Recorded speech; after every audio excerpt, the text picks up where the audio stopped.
looking at the game today and the conditions and the opponent, I'm proud of the guys for the way we handled it. It was always going to be about us and our mindset and what our focus was in this game. And I think that although it took a bit to get into top gear, we certainly did. And we're very dangerous, particularly in the second half of the game. And it's a good start to our title defense of the Nations League. Thank If you. you have a question, just raise your hand. We got a microphone. We'll go up front to Stephen Goff from the Washington Post. Greg, a terrific production by Jesus tonight.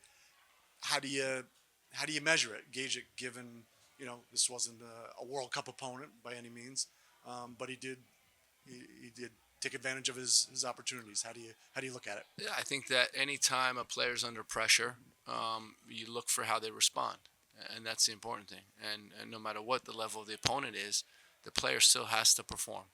And Jesus, I sense he was under pressure. I talked to him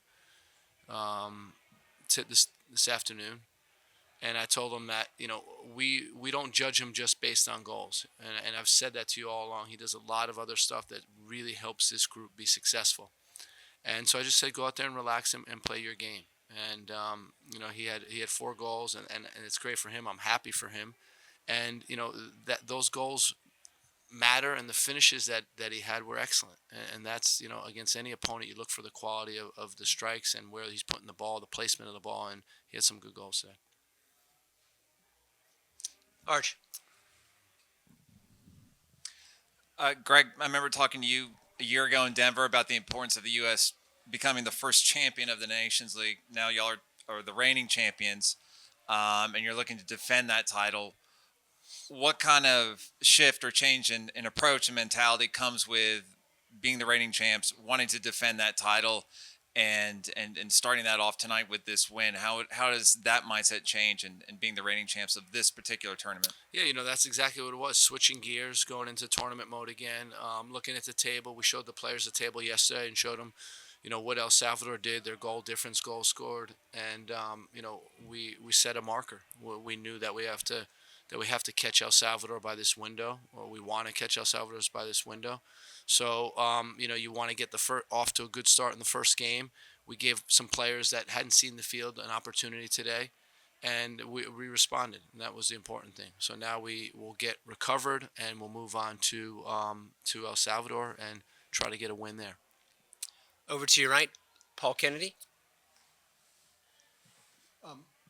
Greg, one of the things you mentioned yesterday was looking at the intensity of how the team played throughout the game, and Jesus seemed to, really show that today. How would look at the team both generally in terms of its intensity, and Jesus, who stayed very focused, even though he had one chance say in the second half where he missed it, but he came right back and really.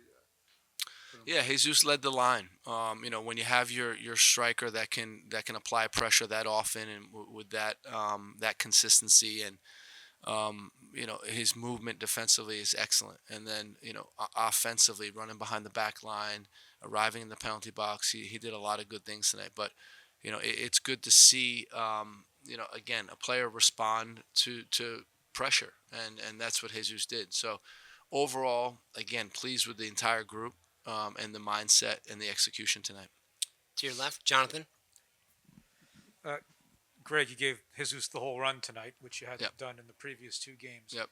Do you think there's enough time left on the clock between now and the World Cup to survey all of your other candidates for striker in game action? Well, Haji's going to start the game on Tuesday.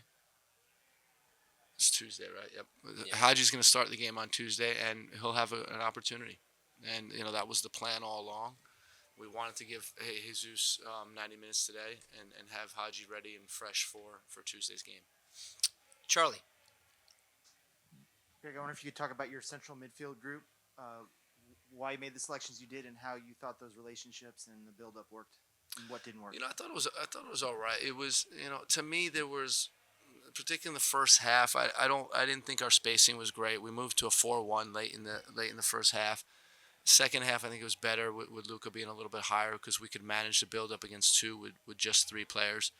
But I still think the angles were off a little bit, and we could have drawn them out to break lines a little bit better. And it wasn't perfect. The guys are playing together after a while. They haven't been together for a long time.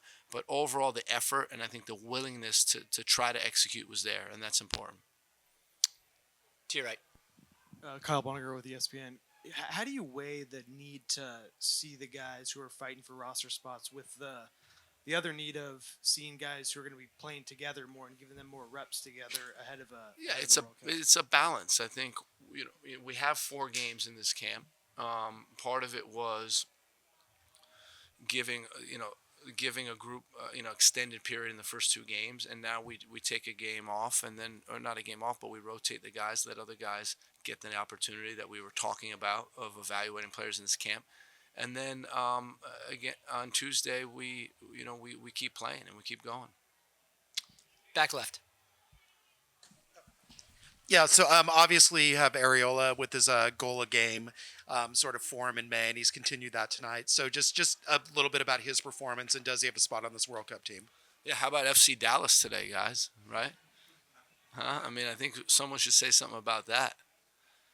Responsible for all the goals tonight, and Paul's a guy that he shows up. He shows up in big games with his intensity, with his effort, but also with his production. And he did today with a goal and a couple assists, or an assist. And I thought he did an excellent job. Him and Jesus did a good job leading the line, along with Jordan. Last one for Steve. Then we're going to bring Jesus in here.